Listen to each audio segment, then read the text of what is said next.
20-та първа седмица след края на света, уважаеми немъртви интернет потребители.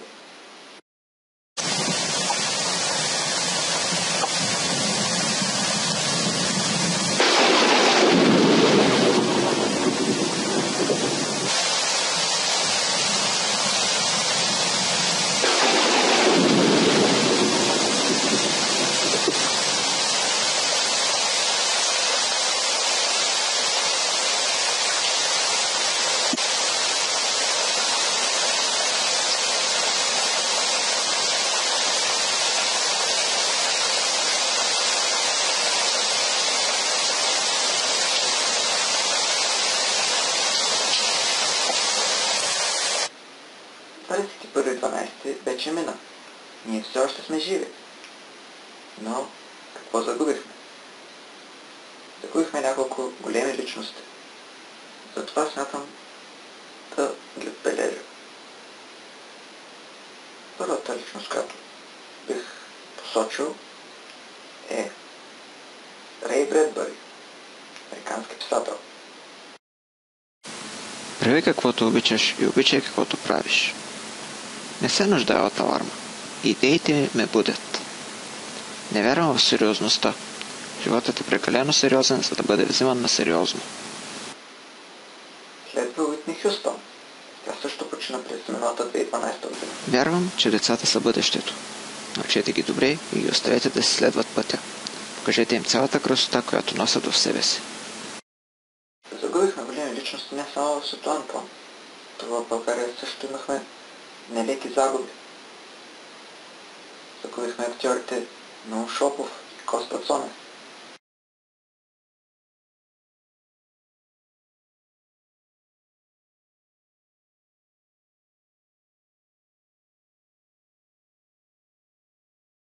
Загубихме също така и патриарх Максим Български.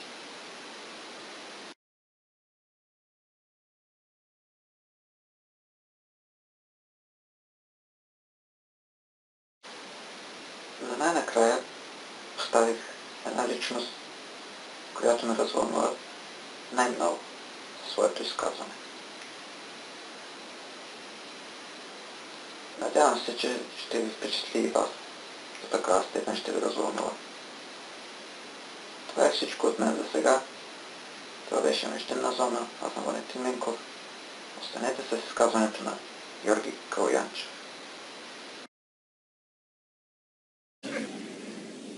Безбройни са световните кръговратности, в които се вре човек и своя си живот. Докато е малък човек, стига да протегне ръчичка, да се усмихне или просто да каже мама и всички го трупат с похвали. И колкото повече се източва човек, колкото по-голям става, толкова повече похвалите намаляват, за да се изгубят накрая кой знае къде по трудните друмища на голямата световна похвала, за да се разпилеят глупашки битки, наивни победи и безплодни занятия. Кога мравката срещне мравка, тя е докосте с краченце, за да й каже къде има зрънце, тревичка или сладко коренче. Кога се срещат две пчели, те танцуват разни танцове, за да се съобщат къде има повече цветни пръжеци. А ние, людите твари, уж умни и разумни, все тичаме навякъде. Все ни остава време за човешка приказка, за крехката радост от окуражителния поглед, за един единствен луч на взаимно разбирание и топлинка. А колко радостно може да бъде, дами и господа, ако се поспрем за малко от тая непрекъсната гонитба на наивна слава, власт, богатства, ако проумеем попитаенията на това неписано ръгна, сам ръгна там, ако ще спомним, че тичащите човек не само трудно диша, но и трудно се смее, че дори влюбените, кога се целуват, се спират на мястото. Лъжовен е този свят, господа, лъжовни за хората. Но най-лъжовно е времето. Чака то човека да се захласне в нещо красиво, в влюбени очи, румен залез и хоп, търго бръчка на лицето, ръска на душата, бяло му плисне косите, залепило печално устни. Какво се викате, а? Калата какви ги приказва, колко е нещастен. Нищо подобно, млади хора. У мене няма боязън. В тялото на всеки един от нас има толкова много фосфор, че от него могат да се направят 2000 клечки кибрид. Представете си какъв огън ще бъде това. А ние какво? Тук драснем клечка, там драснем клечка и накрая последната догаряща клечка лекичко пада в пребръзналите ръце на стария човек. Мой беден български народ, душата ти припускат гладни ветрове, в нивята ти кълнат бурени, в домовете ти кълди безверие. Мой нежен и раним български народ, надарен и търпелив, лъган и ограбен от светове интереси, от чужди съветници и свои безбожници. Мой нещастен български народ, ние, твоите чада, където и да се намираме, граничим с България. И на тая граница митничари няма. На тая граница стои нашата съвест, нашата доблест, нашата толерантност, гробовете на тия, които са били преди нас и люлките на тия, които идват след нас. Мой нещастен български народ, заради страданието ти поклон. Уважаеми дами и господа, когато няма хляб, има една стара приказка. Имало едно време един дядо и една баба.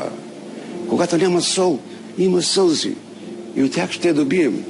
Но когато няма вяра, тогава е страшно. И когато нямате хляб, аз ще ви обичам. И когато нямате работа, аз ще ви обичам. И когато се чудите как да свържете двата края, аз ще ви обичам. Спомнете си, че някой някъде ви обича. Тази страна ви обича, слънцето, небето, цветята, горите, полята, морето, че България ви обича. Млади хора, дано във вашите спомени звънне понякога и моя гласец. Дано във вашия път напред се гуши някъде и моя милост.